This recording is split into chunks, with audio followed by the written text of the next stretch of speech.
Now, local sports from KYMA News 11.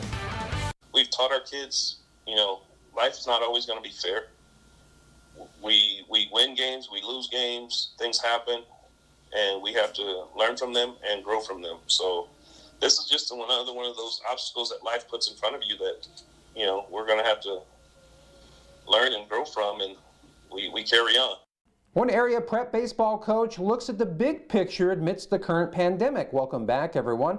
Central head baseball coach Gene Martin looks at the lost season as a learning experience. And like a lot of other people in the Imperial Valley and across the Desert Southwest, Martin didn't expect the COVID-19 sports lockdown to delay and eventually close down the spring season altogether. Besides giving words of encouragement to the seniors who didn't get to play their final go-arounds, Martin and his staff have encouraged the underclassmen to continue the workouts they've already learned in the practices previous to the start of the pandemic back in March.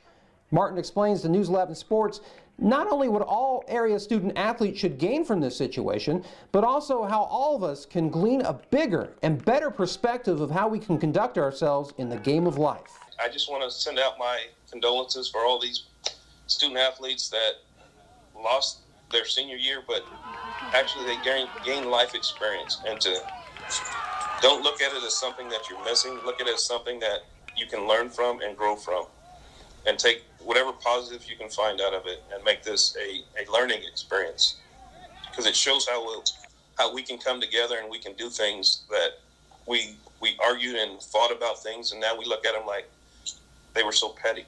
Life is so much bigger than that.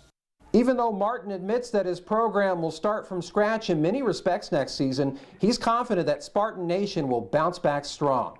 Professional sporting events could return to California as early as next month.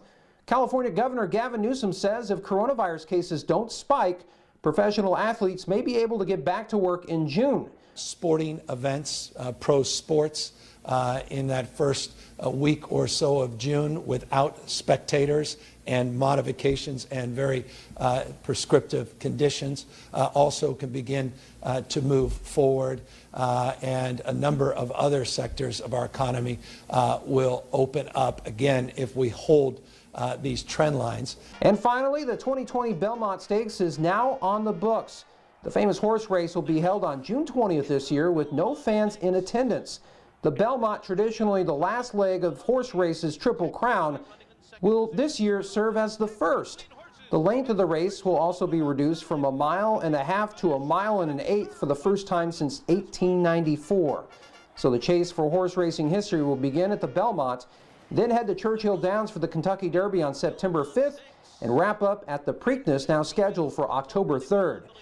And of course, you can watch all the Triple Crown drama right here on NBC. That's going to do it for this round of sports. We got more coming up right after this.